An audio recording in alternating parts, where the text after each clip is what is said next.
Talk with Tyson Bryden. Come on for the ride. We'll take you inside.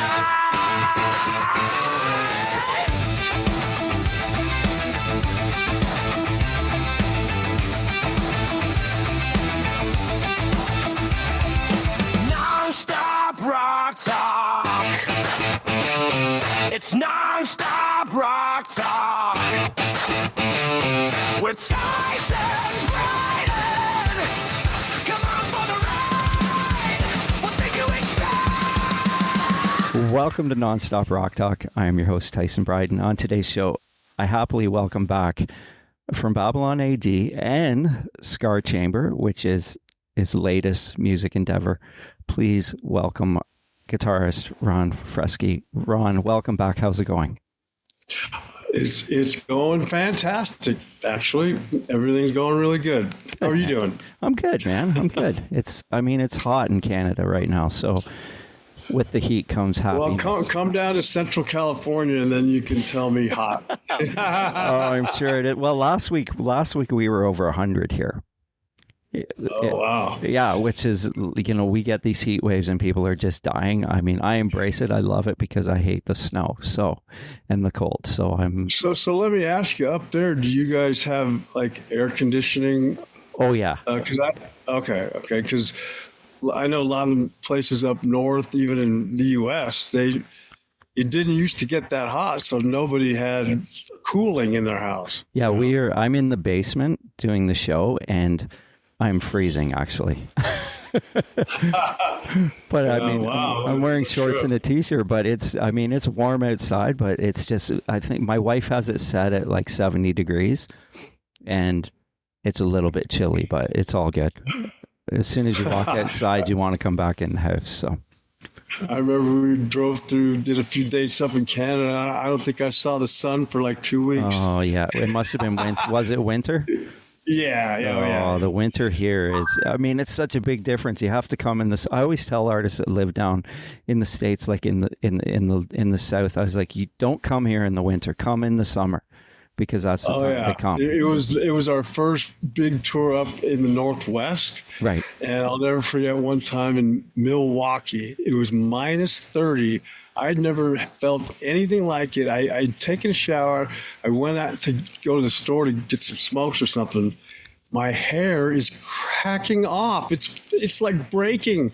So I had to run back in the hotel, and it was just so weird. It felt like somebody was shoving a bunch of pins into my face. I'd never felt anything like it. Growing up in the Bay Area, it can get foggy and cold and all that kind of stuff. But that's a whole new I never level. felt anything. That's a whole different type of cold. Yeah, it's, it's fun. Milwaukee is actually more north than where we are. Milwaukee's more north than Toronto. Like, in comparison, like if you drive a day, more or less, I think, no, like half a day, you'll get to like Milwaukee's kind of below that. And like the Minnesota border is like 24 hours from here almost. I guess our province of Ontario is massive, and we're kind of at the lower part of it, which I prefer. I don't want to live up there at all. I remember playing in a place called Hamilton. Hamilton, yeah. Yep. You guys played in Hamilton? And Montreal, too. That was incredible. Montreal. We went on at 4 a.m. What? 4 a.m. Really? I think I had the flu, too, and they got me out, threw my guitar on me, and pushed me out on stage. Yeah, swear to God. Man, I had a really bad flu. That's crazy. Hamilton, though. So did you guys play Hamilton instead of Toronto then? No, we probably played both. We strung both together. You know what? That would make sense. Back then, you could do that. Now, with the demographic of how the clubs are here, you'd be lucky to find a club in Hamilton, to be honest with you. Wow. And Toronto is like few and far between. There's more or less one rock club in Toronto now called the Rock Pile. And that's where a lot of the bands come. And then there's bigger venues. If you're on that if you can play that, if you can sell that bigger spectrum, it's not like it used to be. But I think a lot of cities, even in the US, are kind of like that too, I would assume. Yeah, it's not what it used to be. That's for sure. You know, it takes a little more work to find a good place to play. Yeah. You know, but they're out there. There are some really nice places, but you just got to be able to draw. You know, there aren't the numerous dive bars where a rock band can play. Yeah. You know, they kind of shriveled up and went away. They're there, but you know, for a band like us, we're too loud for some of those places. We have to get into a little bit bigger of a place. You know, I mean, it's fun playing small places, though. I mean, I've experienced you guys, and I mean, you guys are loud, but you guys sound great. So, I mean, as long as it's loud and it sounds great, it doesn't matter to me, right? Yeah, it's got to be balanced, got to be strong. It's guitar music, so the guitar's got to be big. Exactly. But you don't want it, overbearing, I suppose, burning up your ear. Yeah. Now, I had heard talk that there was talk that you guys might have been going out on the road with a couple other bands, but I guess that didn't come to fruition with Babylon A.D. That's probably true. We did a thing in England and Greece last year, and we were going to come back and try and, because we played in Denver with Dangerous Toys. Cool. And sold it out. It was fantastic. And I think to draw, to get a good crowd in some of these larger clubs, pairing up with a band like that, or another band from our era, that's it's a wise way to go. And I know that we were trying to put something together. I'm not sure what happened with that. I mean, the Scar Chamber project that's a whole new life that is going to begin with this. We're not even born yet. The record's not out. Yeah. So, there are, I'm sure of it, the rest of this year, and I predict next year is going to be very busy for us. Okay. I'm an ultimate optimist, and I'm happy and optimistic about this project, and I think we're going to get some good gigs. Awesome.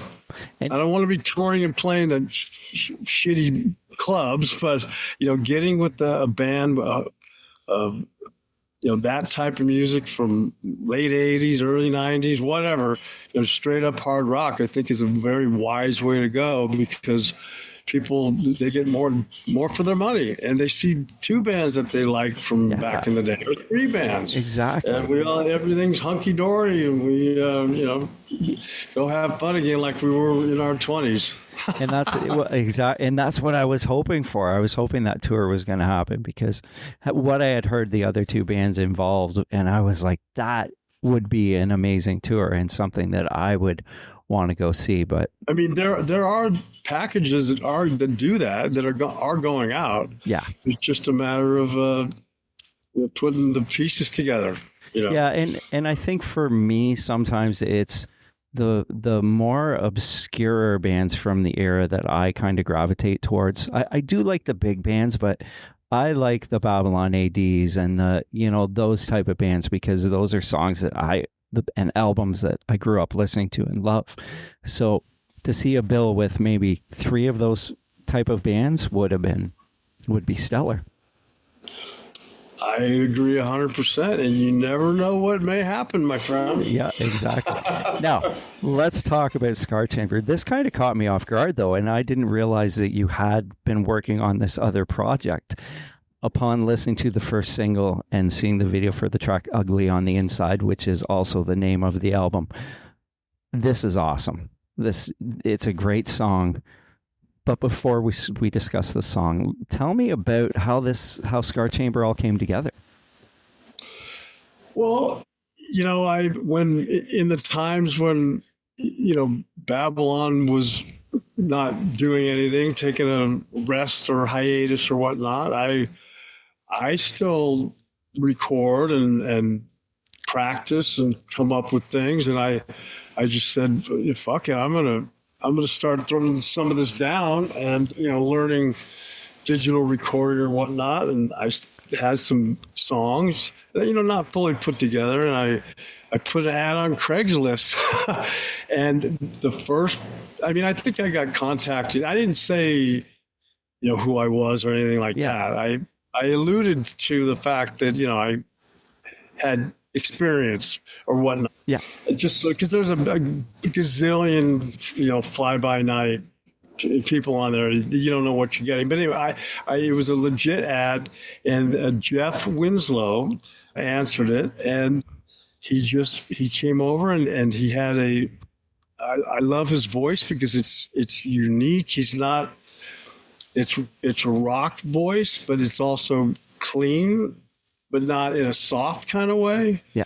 So he and it was unique. I don't think I would have gone with just some rock singer that sounds like every other rock singer. I mean, you really aren't going to do much if you just sound the same as everybody else, because I certainly don't want to do that. But I liked the way he sang, and we just started writing songs, and we demoed them, of course, a while back. And 2 years ago Kivel Records, I've known John Kivel for years. He used to be a photographer, and I'd met him with Babylon on the East Coast. And, I talked to him throughout the years, but he started his own record company, Kivel Records, 20 years ago. And he had a booth at Monsters on the Mountain 2 years ago. And, we said hi, and he came backstage before we played and blah, blah, blah. And when I got home, a light bulb just went off and said, well, shit, I'm going to see if John wants to do anything with this. And, he said, well, because you can't just commit, no matter how good of friends we were. He can't just say, "Oh yeah, I'll sign you or I'll distribute you." He said, "Well, let me take a listen." He's a businessman. Let me take a listen and I'll get back to you. So instead of sending him a hard disk, I just sent him a link to the songs, and I thought, maybe a couple days, a week, and if I don't hear from him, then he's not interested. Well, he called me back in 10 minutes. Really? He listened, maybe not that short, but he listened to the songs and said, yes, I'm interested. Basically, I'm very interested. So I knew at that point that something was going to happen with it. And we've been working on this, cooking it up, getting it ready, basically remixing. This guy named Ty Sims, who works for John, did some amazing things with these mixes. I love it all, and that's where we're at. John took the risk of, I'm just a guitar player in some rock band, but he felt strong about the song, and I've always felt strong about them. I thought they had potential to do something somewhere. I would never pigeonhole it into a certain, it's just hard rock. I'm not going to call it anything other. I'm not going to call it metal. I'm not going to call it glam, because I hate all those classifications. It's just a rock band. I'm a rock guitar player, and it's hard rock. Okay, it's hard rock and roll. Yeah. And I've said this in other interviews. I think the music is somewhat timeless. You can't say it came from any one year. It doesn't sound like 60s, 70s, 80s, 90s, 2000. It's just solid rock and roll with a hard guitar edge, of course, because that's my thing. Yes. Growing up with Van Halen and those incredible guitar players around me, not around me like I knew them, but coming off my LP every day when I was trying to learn the songs. Yeah. But yeah, so that's where this came from, and I'm happy that John took the risk, and everything we're doing is we're not settling for second best per se. We're not. I mean, we're not spending an exorbitant amount of money, but we went out and got a killer director to do the video. We got, I think the guy that did the remixes, he did a fantastic job. The photography, the artwork, all these things we're treating it. I mean, this is the real deal. And now I have no delusions of grandeur, like, you know, well, I'm going to go up and I'm going to, you know, be number one. That's not what I want. I just enjoy being able to keep the engine going, being able to, you know, play live and record music and be in the studio and be writing. And it's like second or third bite at the apple is what I always say. You know, I got a shot at it when I was a kid, and now I'm a little older, and now it's all gravy, man. I do it for the enjoyment of it 100%. And now, if people hadn't expressed interest, or, you know, you're like yourself, you're here because you heard the song and you liked it, and we're here chatting about it. If that wasn't happening, I would have no, you know, I would say, well, my shit sucks, but that's not the case. You know, I think people generally are going to love this stuff. I hope anyway. Well, a couple things. I want to back up a second. There was something that you said that stood out to me. You learning guitar back in the day to a vinyl record, I would assume, of having to move the needle and then move it again. That's the day I heard "Running with the Devil" on my crappy little radio next to my bed. I went and bought the record, came home, and I was just learning to play guitar at that time.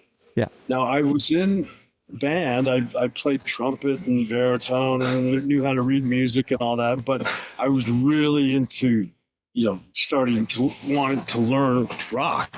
Yeah. So I got this thing home, and the way that we used to learn songs is by putting it on the needle, regular old record player, you know, back in the olden times, and then moving it back and having it, or we'd slow it down, right? And of course, we also did it with cassette. I mean, cassettes, they were around at that time, but you know, with the Van Halen thing, I bought the record and I beat the shit out of it. In fact, it won't play anymore. And I'm sure I've talked about this in other interviews. But it's a damn good story because I love that. Yeah. And it's just amazing. You listen to Eruption, and I was so much of a novice that I really didn't appreciate what he was doing. Eruption is one of the greatest guitar segments, pieces. It's just incredible. And, you know, I found a video on YouTube of it was Don Landy discussing the technicalities of you know, creating, everyone says the Brown sound. The Brown sound, the term is overused. I'm talking specifically of what they did with one of his amps. They get into, like I said, you know, about YouTube. They did a deep dive on it.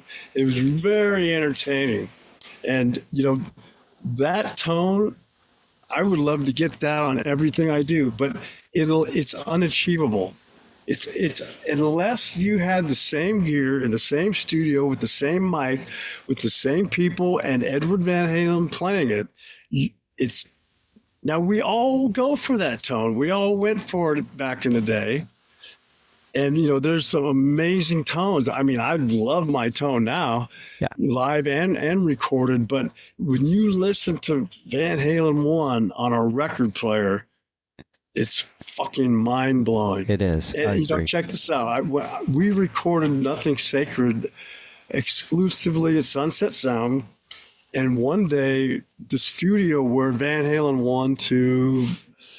it was open because that's where they recorded, right? Yeah. So me and a friend of mine from the Bay Area came down, and we went in there, and I have pictures of me standing in the exact spot that I saw Edward in Guitar Player magazine. where there's beer cans all over the floor. Is that the pictures with all the wires everywhere? And is that the one you're Yeah, I referring think the to? carpet was orange. Yeah. He's got a stack of two different types of cabinets. Yeah. And it was just a disaster. But I took pictures in the exact spot, and it's badass. It is incredible. Wow, that's crazy. And Yeah. and talking of Eddie's sound, that original sound, and then how it changed over the years, like when you go into 5150 and it's still there, but then by the time for Unlawful Carnal Knowledge, he had totally, like, the sound really changed, right? It definitely, absolutely changed. And on purpose. He was an innovator. He was always going for something new, something different. And he experimented with a lot of different things. And, he wasn't going to just lay, on his laurels and do Van Halen 1 over. He was trying out all kinds of different things. And yes, it did morph. Another great tone, one of my favorite songs of all time is Mean Street. Yeah. Not the tapping. The tapping's fantastic, but when the riff comes in, that G so right good. there, It's so good. It's incredible. The richness and the harmonics in that section there. I have a Marshall Plexi 50 watt, Right. and when I took that in to have it worked on, I modeled. Van Halen 1, or, Really? I said, hey, this guy named Chuck in Castro Valley. Yeah. I saw him I saw him work on it with the oscilloscope and everything. And we were going for that particular tone. Now, there's a gazillion different types of mods that people can do on a Marshall. But, and he used the 100 watts, I'm pretty sure. But I got the 50 watt Plexi. I still have it.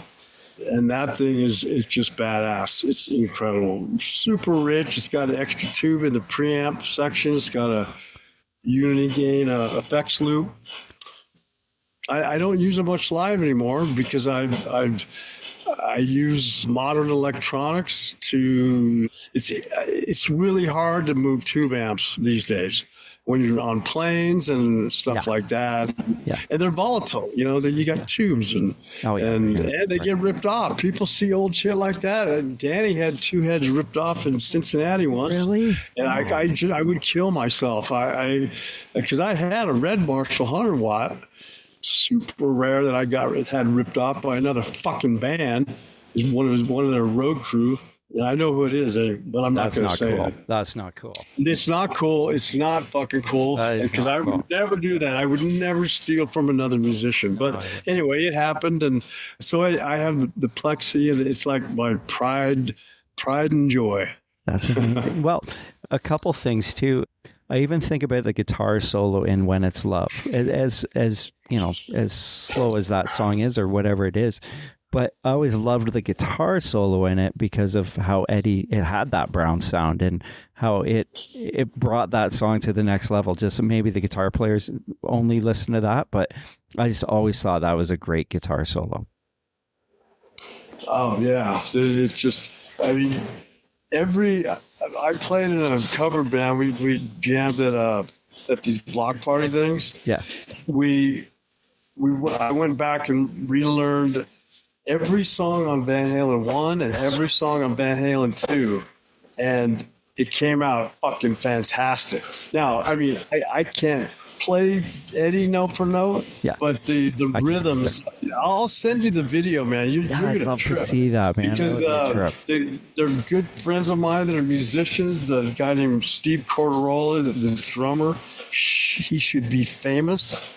Anyway, we do it justice, and I'd love to see. I'm using my Plexi in that, and that's so cool. Learning those songs was so much fun, and some of them were very difficult. Yeah, Were not straight, not stock, not It took a lot. I had the tablature, and then of course I'd known some of those songs when I was younger, but to get all the minutia, I had the tablature books, and that's where I was able to pick up the small stuff. that is really hard to pick up by ear. And, That's cool. Yeah, there are videos and everything, but the tablature really unlocked the little tiny things in those songs, in the guitar parts. Well, I'm glad to know I'm not the only one that will do that, because I will look at tab, and I will look. Oh, at, I mean, it's not incredibly fun when you're fumbling over the tab, but once you get it and you're able to replay it, at the end of the day, it was awesome. It was really fun. That's cool. Now, out of curiosity, when you were with Danny and John too, do you guys talk a lot of guitar? Not as much as me and John do. Yeah. I don't remember if Danny and I were, awesome guy. God, what an incredible guy. I don't remember. Of course, we had to, whether recording or on the road. Now, me and John, John, he works for a company that works on like high voltage transformers. So he knows how to build tube amps from scratch. No way. So wow. He's got a bunch of old Marshalls. He's had a plethora of different type of amps over the years, and I have a couple degrees in electronics engineering, so I used to fix my own stuff. I can't say I built my own stuff, okay, but I used to fix my own stuff. John can actually build his own stuff. So what he and I would get into these, like, how to mod a Marshall, get into these deep conversations about what resistors to use and where to put them, and how to add another tube stage and what type of tubes should we use. And really, really deep stuff. That's amazing. Geek stuff, okay? Geek stuff. The really interesting stuff to us. Because if you were, working on amps with real shit, you're going to smoke a lot of equipment. Right, trying different things. Well, I have a Helix that I can model. Right. I can turn things up to 100. I can 11. I can make things sound that you would never be able to. You'd never be able to do a lot of this stuff for real, because in fact, one time I bought a cheap rheostat. It's like a big coil, okay? So you take your head and you plug that into the rheostat. You turn. It's like you ever heard of a power soak? Tom Schultz power soak? Yeah. Okay. Yeah. Those things, you could ruin your output transformer if they weren't built right. In fact, you're never supposed to turn on a Marshall without there being a load on it, because the energy has to go somewhere. Anyway, so I had this rheostat, and I had it turned down low, turn my plexi all the way up. I knew I was going to change tubes, and the tubes were getting red hot, and they were vibrating. They were like, you could, when I played the guitar, I had the volume down low, the tubes were shaking. Now, I read Billy Gibbons. They would actually stick a microphone. He uses 50 watt plexis, I believe, because I love his distortion. Pick harmonics and thumb harmonics. Yeah. So they would take a mic and put it right next to the tubes. I can't remember where I read this. It may not be true, but if you mic up the speaker, that's the main audio, and you mic up the vibration of the tubes, it had this strange, really saturated Marshall sound, because it was totally saturated. Yeah. Because I was pressing. See, in an amp, you have the preamp that you can overdrive. Okay, yeah. That's where you're going to get distortion, or in general terms. But a lot of the smoothness, say like in boogies, is that if you press really hard on the power stage, that's where you get these nice silky smooth, distorted sounds with tons of harmonics. And, Marshalls can tend to be harsher, more mid-rangey, and, Mesa Boogies are thought to be more smooth. Well, it's the way that the power state, it's way more complex than I'm describing it. But generally, if you can press on the power stage, that's where you get some really sweet, I wouldn't say distortion, but it adds your multiple harmonics. And, when you hit that G string and it just rings, Right. that's when you're really pressing on the power stage. So nowadays tube amps are so complicated. There's some amazing tube amps out there. $2,000, $3,000, $4,000, $5,000 units. Like, I know that in my Helix, I can model a Rev. They're called the Rev Red and Rev Purple, and they have MIDI built in. They have numerous configurations for, dirty, clean, rhythm, lead, and all these different buttons. In fact, I had a Black Star for a while that there was a knob on it that you could vary in between a Marshall sound and a boogie sound. Wow. That was the power of the Black Stars with great sounding amps. A buddy of mine has one. Yeah, it's got it was 100 watt. Yeah, so we used to use 50, 100 watts, but people are actually going to lower wattage things so that you can turn the power amp or turn the master volume up. Press on the power stage, and if it's a 10 watt amp, you're not going to blow the club up. You'll be at a nice volume, and it'll still sound super rich. That's a lot of these smaller micro amps are doing that, and you can do that. There's 1,000 different electronic boxes now that you can model the same shit. Yeah, it's crazy. It's digital. A lot of people are against that, but. I venture to say a lot of people would not be able to tell the difference. I'd like to do a test where I have a tube amp and a modeler, and I put your blindfold on, and I want you to tell me which one. Because one's kind of digital, but they're getting so good now that for live. It does the job, and they're roadworthy. You can beat the shit out of them, and they just work out. And they're more. You can do more things. I mean, my Helix, I can do anything. I know, anything. Crazy, right? Clean, dirty lead. I use it in what's called a snapshot mode. So for one patch, I can have 8 different things, 8 different sounds or combinations of I have a couple of amps built in. I have delay, reverb, a noise gate. It's unreal, right? Every stomp box you've ever owned are in these things. Well, the new one is called the Stadium, and I don't have that one yet, but not yet. but not yet. Yeah, don't get me thinking about it too much. Well, I wanted to show you this. This is where technology is. This is for my Hughes and Kettner. It's called the Black Spirit 200. Like, look, this is my controls for it. Like, I can control it on the floor, but I can also control it with this. So I take that to the gig with me. And if I want to adjust, is that an iPad? Is that a pad? Like yeah, it's on my Android. It's on my iPad. Yeah. So I'm doing a.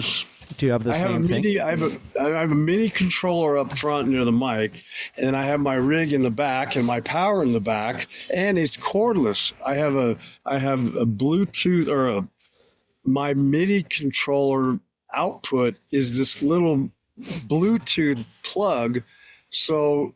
The switching of channels in the back is controlled by my wireless MIDI controller up front. Wow! It's a generic MIDI controller that I bought and programmed, and the versatility of I've always, even when the Persuaders and Babylon, I've always needed to do clean picking parts that I maybe have a nice chorus and a delay on it. And then, of course, I have different rhythm sounds and then different lead sounds. And, you know, back in the day, you had different boxes that you would have to do all that. Now we're having, you know, a big harness going from your speakers back to up to the front where, you know, my microphone is or monitor is. But nowadays things have gotten really small and very smart, intelligent, super intelligent stuff. And sounds are just incredible. And you know, those sounds that you can create actually contribute to, you know, like coming up with a new song. I mean, I may load some patch that I've never, an effect that I've never used before. Yeah. And that may lead to me playing something by accident that becomes XYZ F blah, blah, blah song. Yeah. You know what I mean? Because it's, playing around with effects is fun when you're in the studio or you know, practicing or whatnot. And my point is these new devices that are coming out constantly have all that stuff built in. And you know, playing live is just so different. I think it's a lot easier. I mean, I have a power amp I'm looking at right now that's 100 watts, and it's a box about 4x4. It's one of those Seymour Duncan power amps. Yeah. And one of mine is a stereo. That happens to be a mono.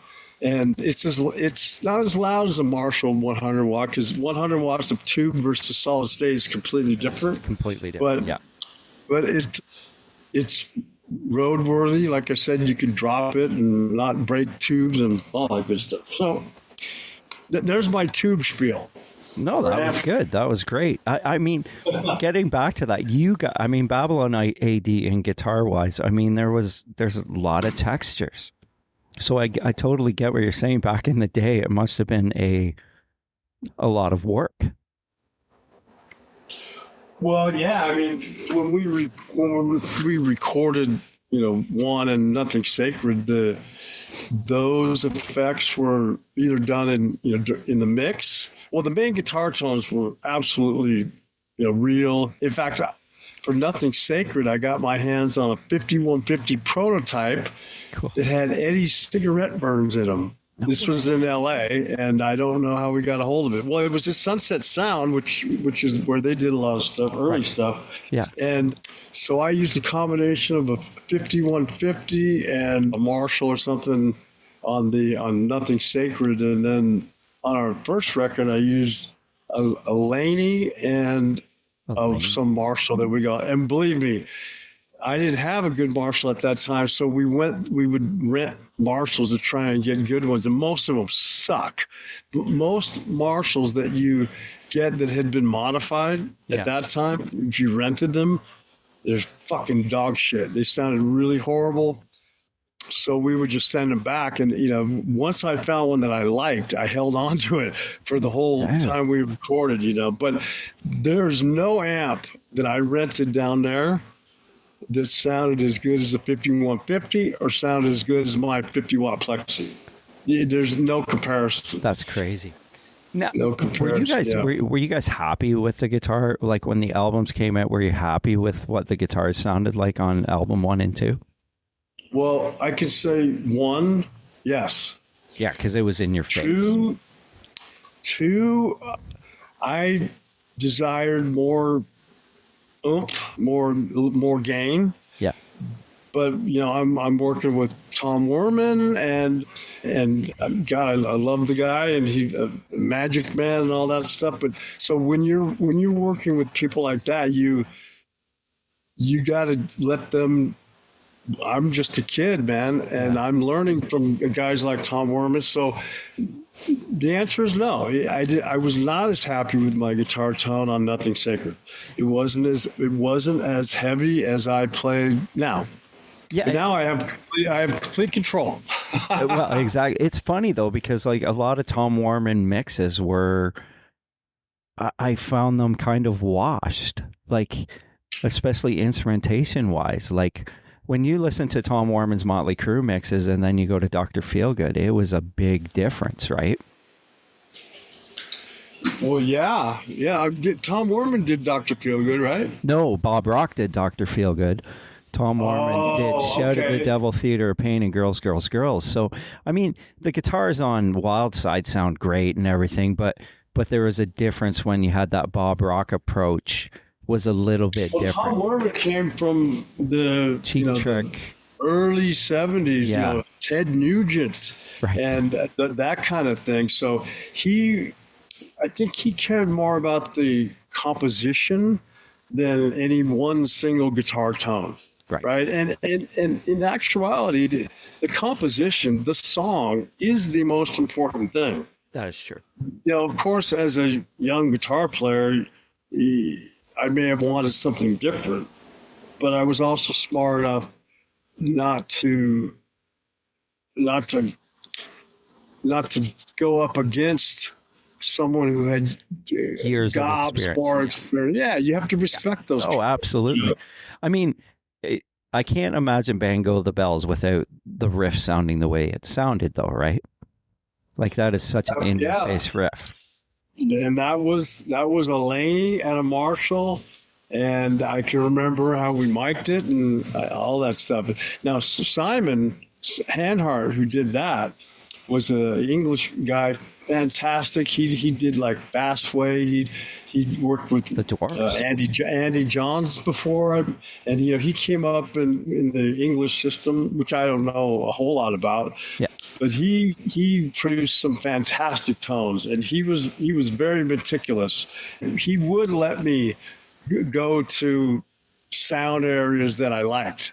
But under his supervision, right? Because again, he was older than me, and he had tons more experience. So I was learning, and again, he was the producer. So and he mixed it too. So he was in charge of everything, and you have to respect your elders in so many words. Yeah, I mean, I love the fact of the production side of talking about different producers, because like so many in that era of like, it's funny, in that era you knew who produced every album as well as who the artist was, but who the producer was. So, and then you do the comparisons of what this guy's production was like compared to this guy's production, which I think is amazing, and I still do it to this day, and I love talking about it and hearing the stories of what each producer brought to the table or what was different, or you know what I mean?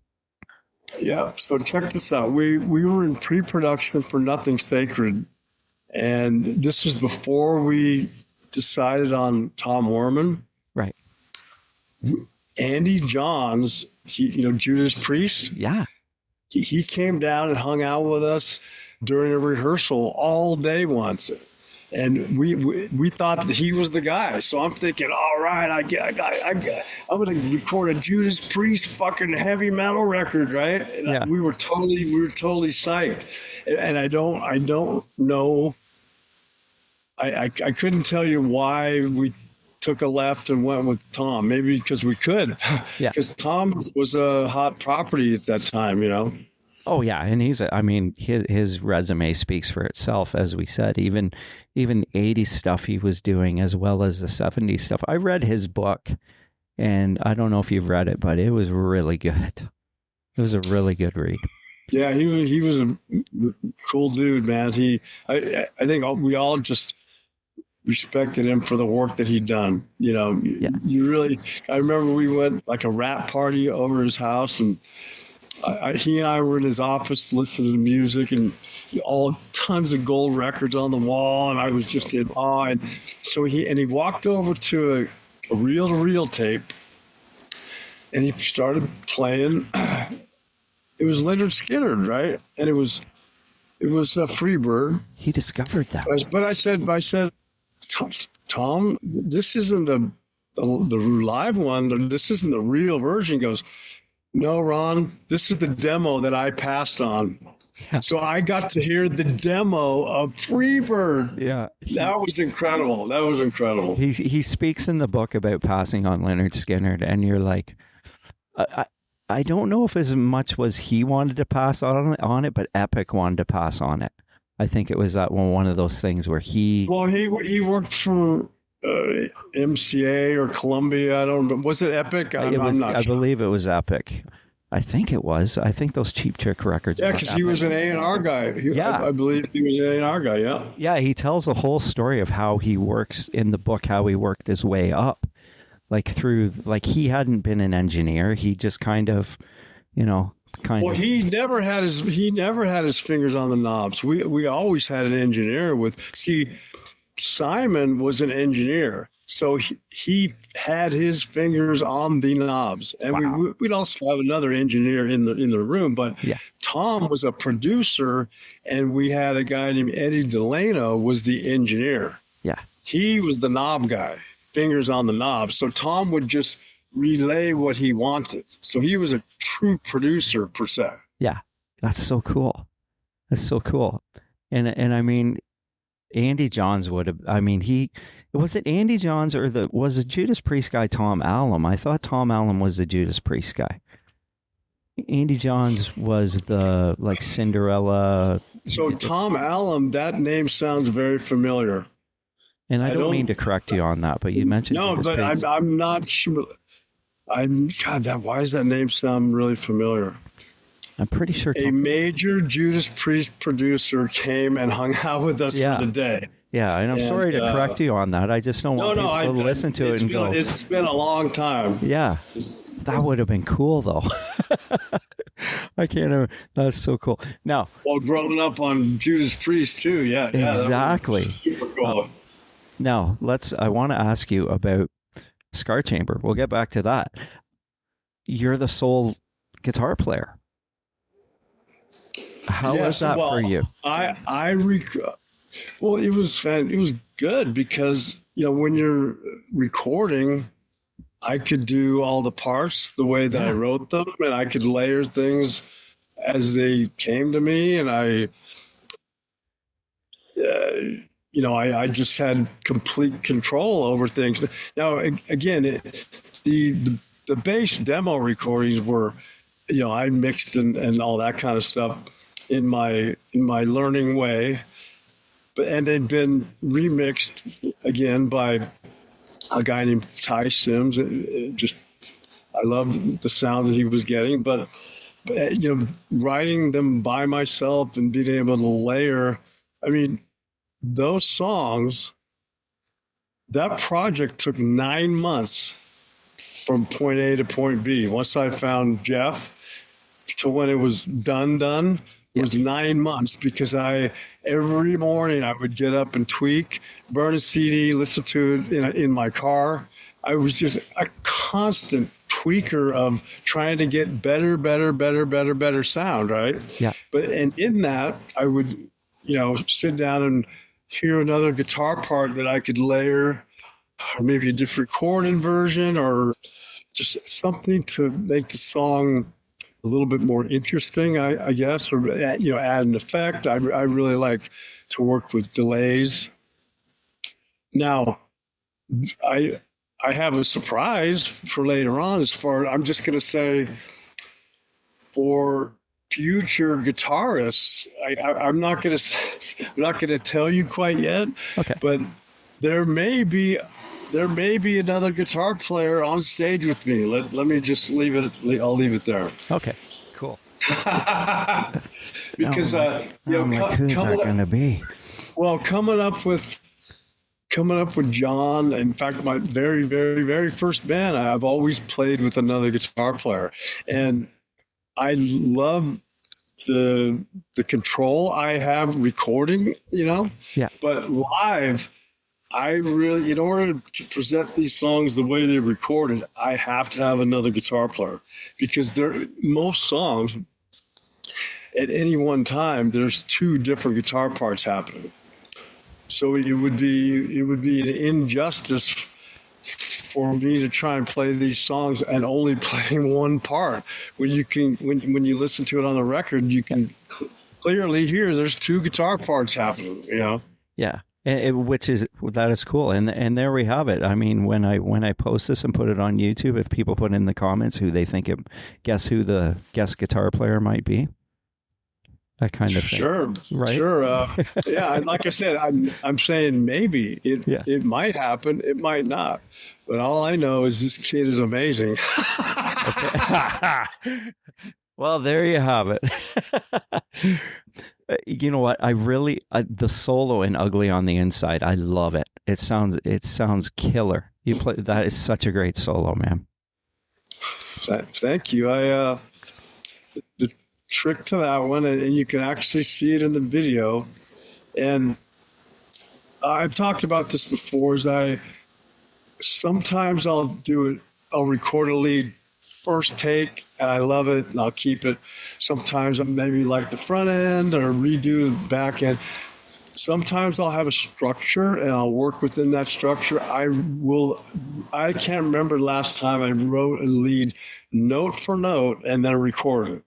I always, when we play live, I like to play them note for note to recreate what I did. But yeah. for the improvisational thing that I could never do if I overthought it, I believe that lead there was first take, and the front part of it is with a single coil pickup on, I think it was my gold guitar. I might have used it like Bang on the Bell. And that my live guitars have single coil, like a Strat single coil up front near the bridge to give it that smooth, silky sound. Yep. And then if you watch in the video, I tried to recreate it accurately. I have a dip switch that I flip to the humbucker in the back, and the second half where I go up high, now I'm playing, I turn the volume up, and it's the same amp, same pass. So it starts out really smooth and jazzy and then goes into more of a heavy lead type sound. But that's all done with the single coil and then the humbucker in the back.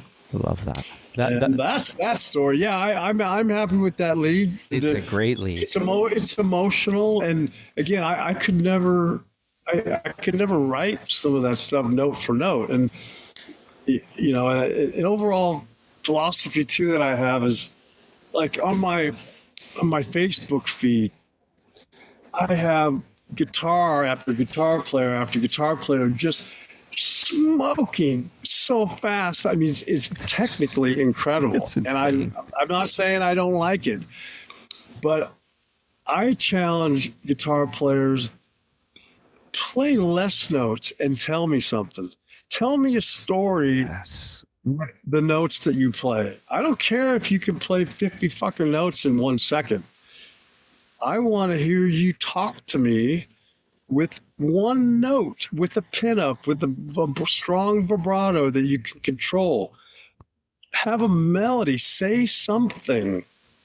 If your technical aptitude and melodic expression are two entirely different things.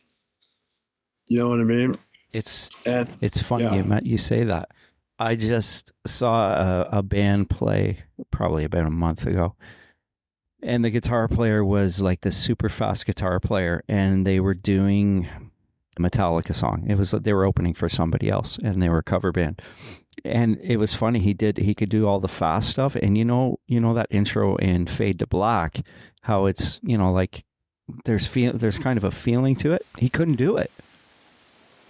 Yeah, I see it all the time. I was like, what? Yeah. I was like, I mean, that's the important part of the solo. If you can't hold a note and have a nice, strong vibrato on it, in tempo and in key, then I don't think you're ready for the big time. Like Michael Schenker is the ultimate control. He has the most amazing vibrato and control over everything he does, fast and slow. That's why he's amazing. He's God as far as I'm concerned.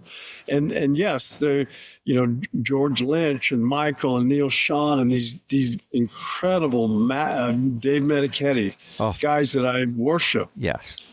Have that control, have the vibrato, and have and some, there's places where I get a little faster here and then just for the flashiness, but for the most part, I tend to lean more towards the melodic side of things. Taste. And my point is, you know, my feed is just overrun with these really fast riffage type stuff. I'm not saying I dislike it. I think some of it's really cool. I agree. But a lot of it is just same old shit.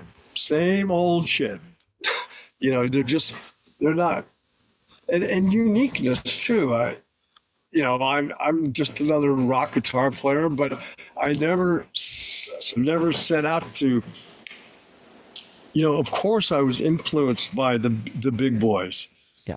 But I never purposefully set out to record something where I was copying something of somebody else's. I always tried to just do what I felt was part of me. That's why you rarely see me, you know, I could do the hammer-ons, eruption, all that stuff, but you will hardly ever see me do that. I don't use the Floyd that much. In fact, my new bridges, the Evertunes that I told you about, they don't even have Floyds on them. Yeah. So my point is, I love fucking Van Halen, but I tried to be me. But I'm just another rock guitar player. I get it, but I trying to be your own man, your own guitar player, create a sound where people listen and go, "That's that guy." Yeah. That is the ultimate form being a musician of any type of music. If you can cut your own path, create your own sound, then you've done it. You've accomplished greatness, whether you make a dime or not. Well, I mean, I said it before. You guys, the stuff on the Babylon A.D. albums is always tasteful.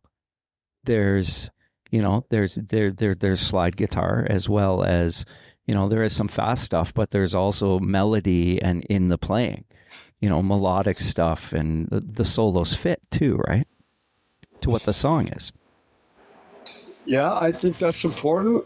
You can't have this type of song and then have a lead that totally juxtaposes that, you know. Yeah. Whether, you know, obviously you need to know how to play in key. That's important.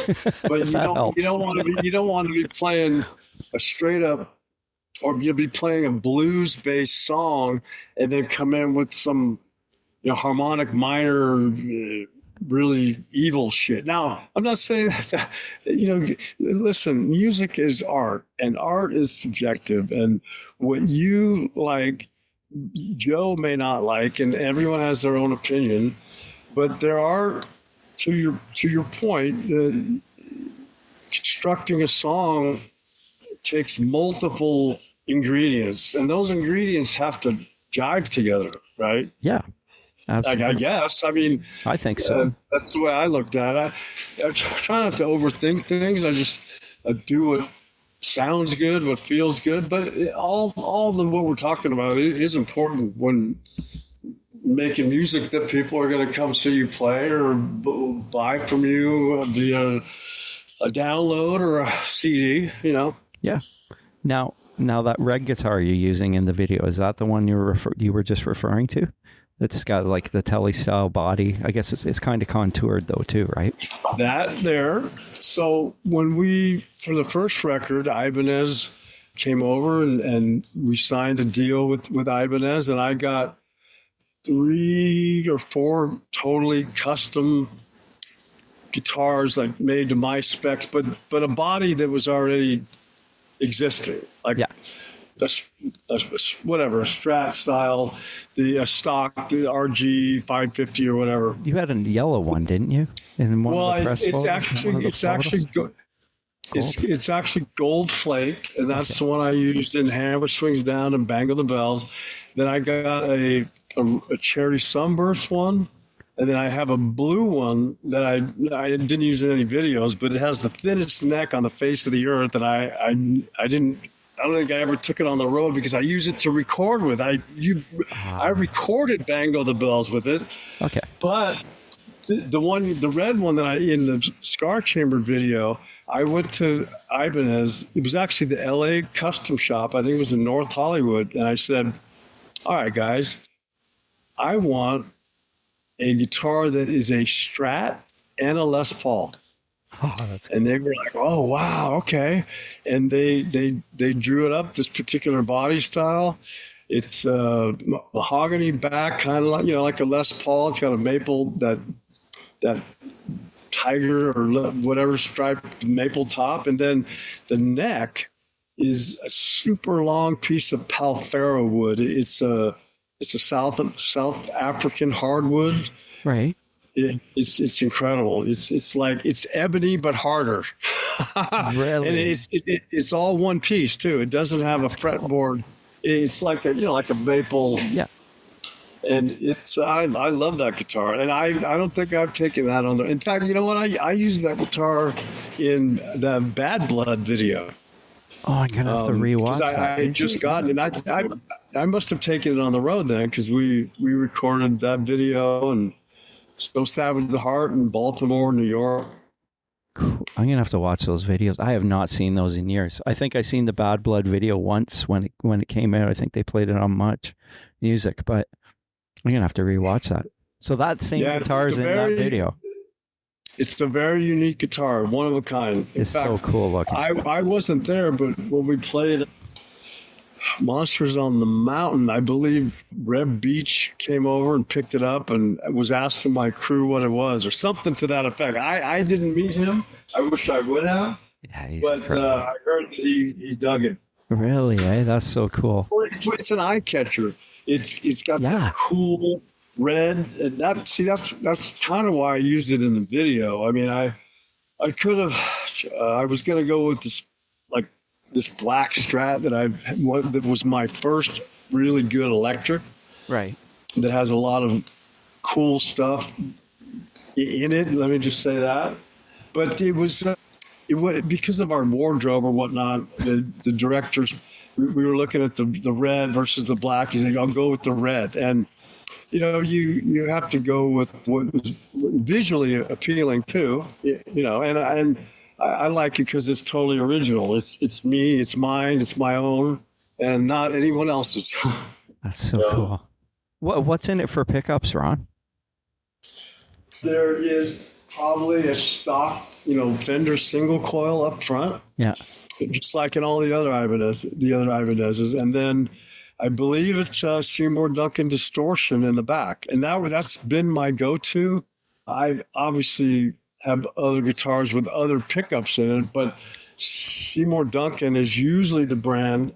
Now I have a Les Paul with stock 57 PFs or whatever. Yeah. I have a gold top, and then my Charvel has a DiMarzio, and then I think old DiMarzios. Old DiMarzios. Got double coils, but for the bridge pickup, for the neck pickup, if it's a humbucker that I can split, I reverse the polarity to give it it's still a humbucker because it's two coils. Yeah. So, it eliminates the noise, but it sounds like a single coil. Have you ever seen the single coils? It's actually a stacked double coil. They're in the same form factor as a single coil pickup, but there's a coil on top and a separate coil underneath. So it's a humbucking pickup, but it gives you that Strat sound. And I use it for all my clean sounds. I always go to the front pickup. Now, the lead that we're talking about, it's one of the only leads that I start out kind of slow, soft, low volume on the front pickup, and then go to the back. And again, that was first take. I didn't think about that beforehand. It was just an impromptu kind of thing that worked out well. So I like the versatility. My guitars aren't overly complex, but I do like the versatility of I do too. The neck with the single coil sound, and then on a dip switch of some kind where I go to the back, the bridge pickup with a straight up, not super high output, because I don't need high output pickups to get what I want out of the amp. Yeah, I can get that with the preamp of the amp itself or the electronics that I'm using. You know? Right. My Richie, I have a Richie Kotzen Telecaster, and it's got the double stacked. Looks like a single coil that's a humbucker. Yeah, and I've never. I don't think I've ever had one of those in a guitar. It's a Dimarzio. Are they hotter output than a regular single coil? I would think so. It's, you know what, you know what, just give me a second. I'll pull it out. Just give me a second. I'll go grab it. Yeah. I mean, they might have sold those as, you know, a humbucker in the same slot as a regular one, but some of those they might have had a bunch more output on them too. Yeah. It's pretty high output. Like, you would swear it's a humbucker. Like, when you plug it in, it does not sound like a Telecaster. Like, when you put it to the front pickup on that single coil. Raise it up a little bit. I can't see the pickups. Oh, okay. It's got the bar in the back. So is there a battery in that thing? So that's a regular old Tele in the front then? Tele pickup? Near the neck? Okay. And then that blade looking thing? Oh, okay. Yeah. DiMarzio. Yeah. That's one style I've never had a Tele. I recently bought a Thunderbird or a Firebird guitar. Black one. Oh yeah.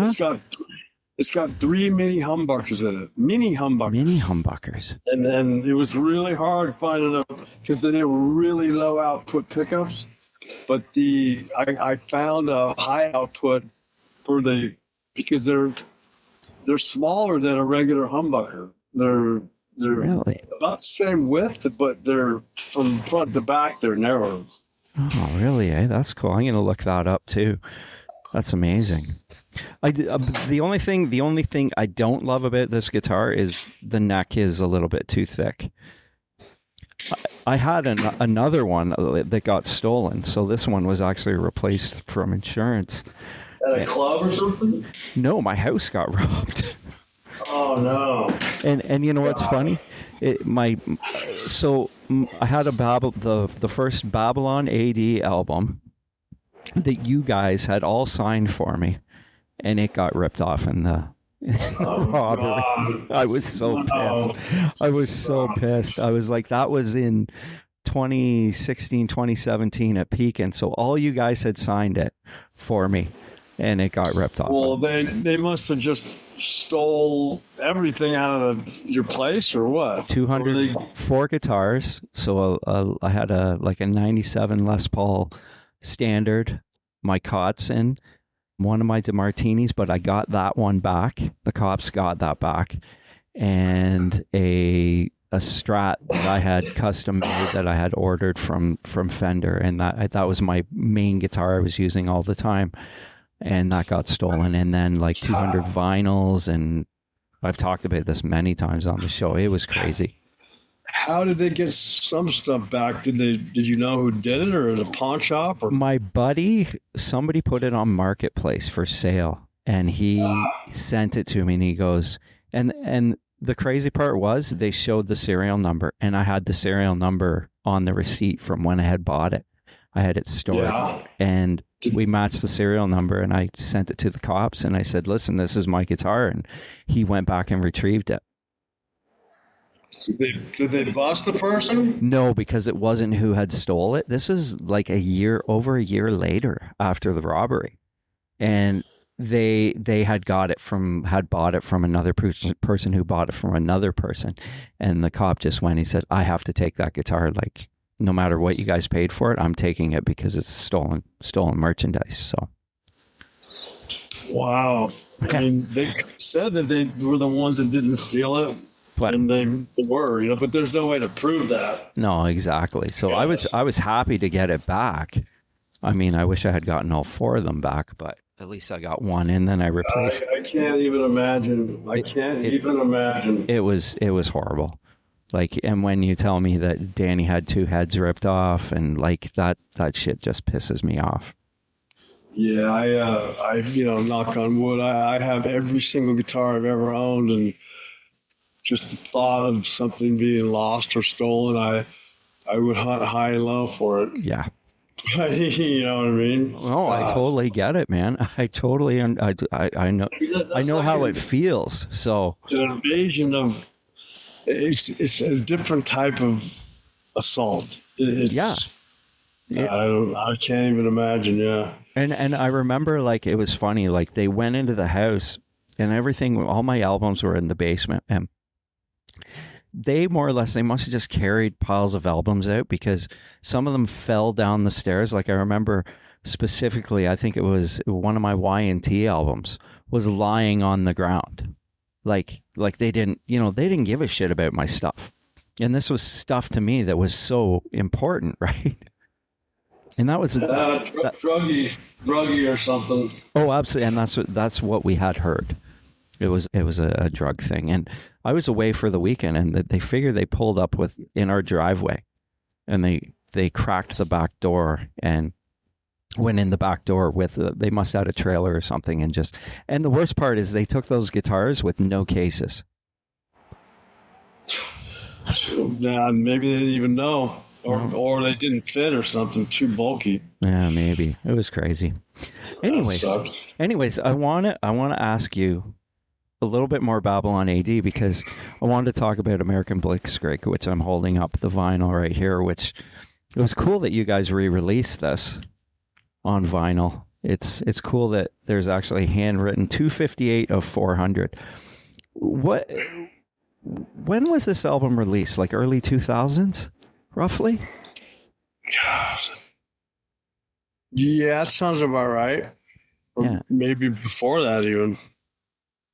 Because that was our first like thing that we, after the whole grunge thing in '92 or whatever, this is kind of when we started talking again and wanted to put something out, and we didn't expect to get a record deal or anything. We just said, fuck it, let's just do it ourselves, and which we've done for different things, and that was the first attempt at it. Cool. It's a good album. I mean, I really enjoy this. So I think it's a great album. And what I love about it is if you take it out of the sleeve, you guys actually put on the Arista colors, whatever label it's on, whatever this is on, and it's got the Arista logo on, almost, not the logo, but the same type. I don't know if you knew that, if you had seen, I'm sure. Show it to me. Show it to me.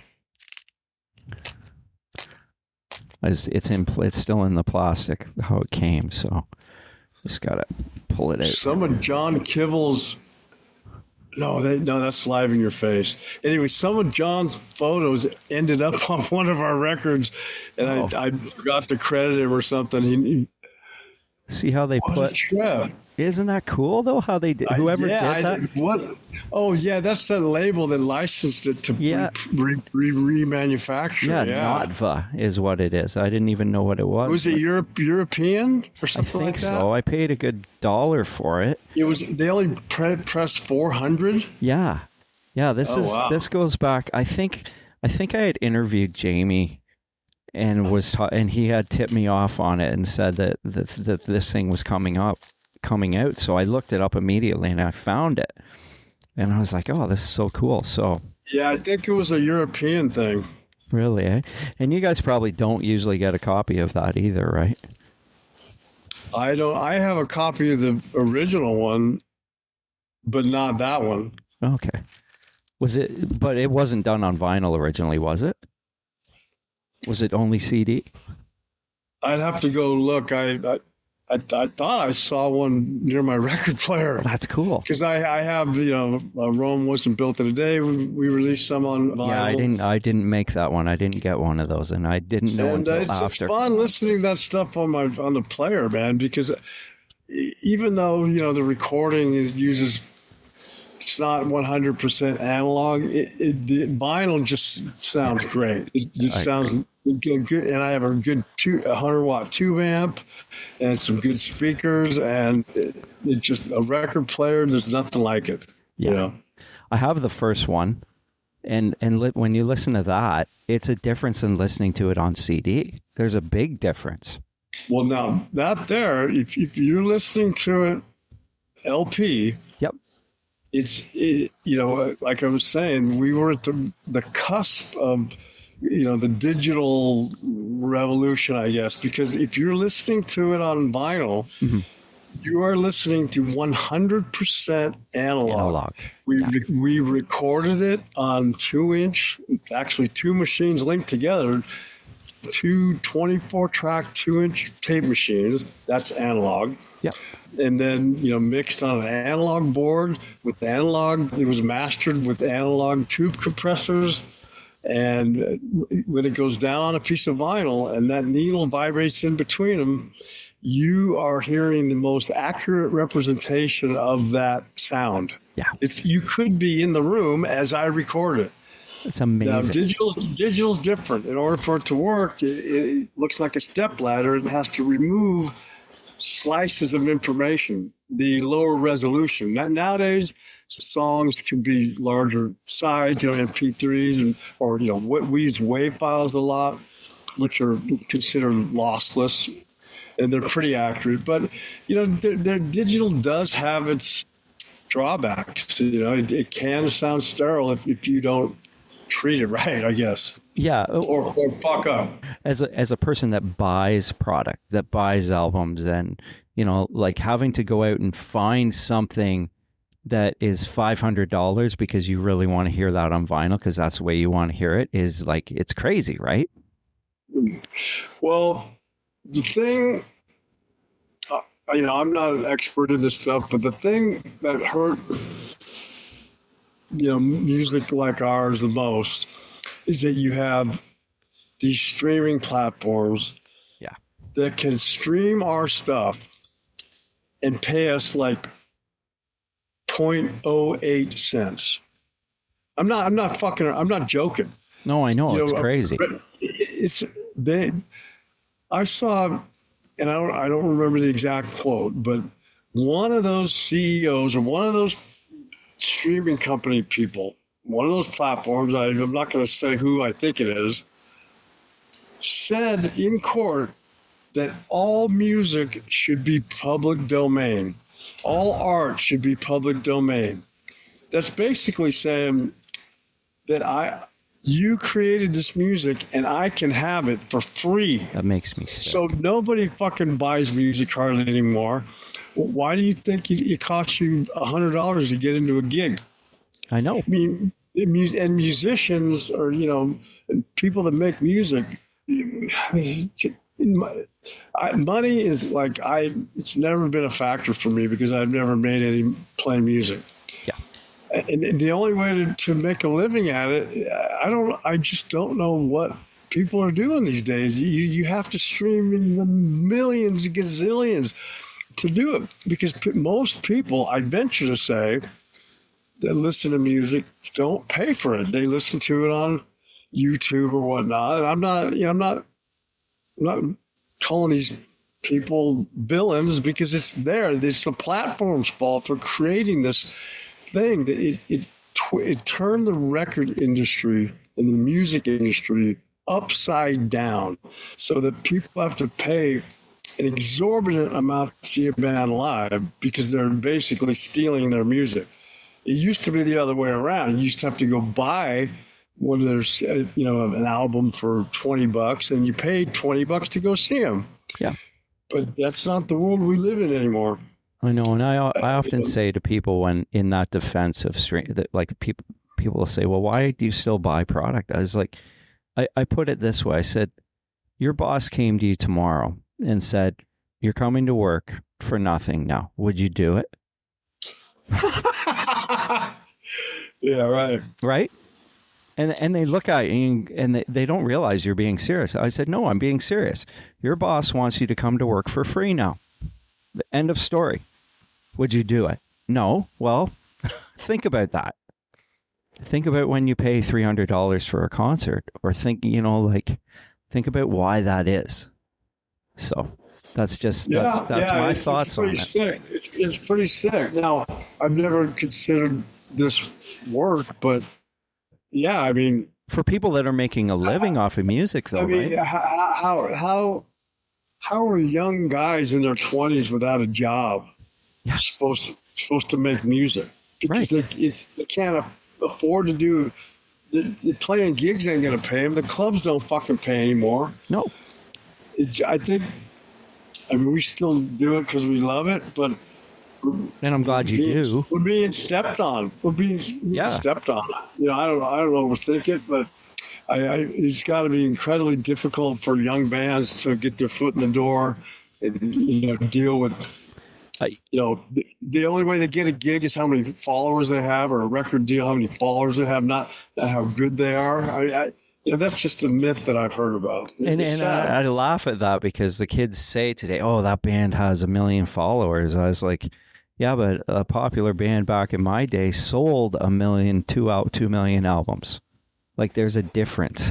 These people went out and bought 2 million albums. You know, Yeah, I don't see. You know, Kivel Records, he actually puts out hard CDs.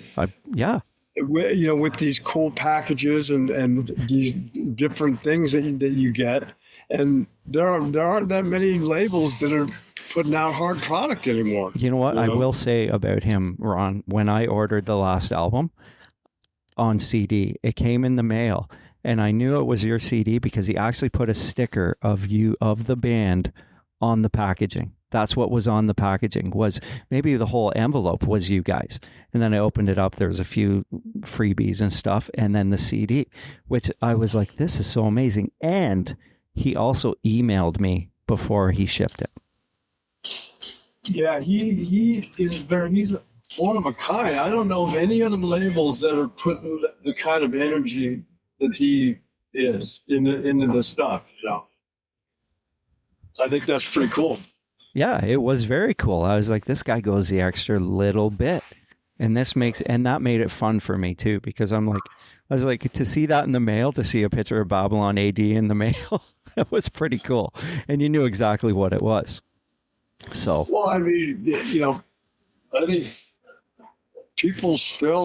some people still like holding that thing in their hand and reading the liner notes and looking up pictures, and because, you know, there was a point in time where there was no MTV, and the only way you could see that band is by looking at their pictures on the album and going to see them live. that's right. That's the only way. Now that we're overexposed, we're in your face on Facebook every day. Well, we're hounding you to go buy this and go buy that. You know, it's ridiculous. the cool thing was, like, back in the day, like, you'd open Metal Edge and there was a picture of you guys, and you'd be like, wow, man, I haven't heard these guys, but these guys look pretty cool, so I got to check this out. You know, that's the way things used to get marketed. Now, I mean, are there still? There are rags, but they're web rags. They're not paper. Can you go buy a regular magazine like that anymore? No, I don't think so. I mean, maybe it's a store or something. There is one out of Europe that like is kind of like a throwback. I can't remember the name of it, but it's expensive. It's like $20 for an issue like this. You know, it's still cool. Well, because I think people still yearn for that. I mean, when you go to a gig or listen to this music, you're reaching back to a time in your life and that's, I think, anyone that goes to a gig or takes one of these cruises, and believe me, I'm with you. Yeah. You know, we're reliving a time in our lives that was different, special, young, free, and it's all good. It's good that there's still a lot of bands out there doing it, you know? Yeah, and then, I mean, getting back to Scar Chamber, I mean, you're still doing it. And we didn't mention this, and I probably should, is that the album will be released on July 21st, by the way, Ugly on the Inside. And that cover looks pretty cool too, by the way. And that was done, I have the facts on this, that was done by a pretty well-known illustrator for like comic books and whatnot. His name is Greg Land. and he's very for Marvel, DC, Warner Brothers. Oh, really? Star Wars. He's done a lot of stuff. Yeah, That's cool. and so John Kivel worked that out, and again another avenue in which he has Went that extra chosen to bit. take the extra step and get somebody special, Yep. But I think that if you like Ugly on the Inside, you're gonna love the rest of the record because it's kind of more mainstream song. It's all heavy guitar oriented. There's a really amazing ballad on it where we have a duet with a lady named Juliana Lucia Amaral, and she's fantastic. Well, maybe when I get the album and I go through the whole thing, maybe we can talk again if you're up for it, and we can dissect the album a little bit when it comes Okay, out. that sounds good to me. Yeah, I think you'll dig it. Okay, I'm looking forward to that, and I'll have to order it. I'm not gonna listen to it on streaming. I'm gonna promise you this. I'm gonna buy it and listen to it, and I'm not gonna listen to it on streaming. So we get the full effect. I'm sure it's higher quality on a CD than I'm it sure is it will be. streamed. I'm sure it will be. Anyways, Ron, I thank you so much for your time, man. And as always, it was a great conversation. Okay, well, good deal. Yeah, but we can do it again. We'll talk about the songs and whatnot. Yeah, that would be cool. That would be awesome. Well, anyways, you enjoy the rest of your night, and thanks so much we were 2 hours, so thanks for your time, man. Okay, no problem. I'll talk to you later. Okay, take care, Ron. Bye. Okay, goodbye. Bye.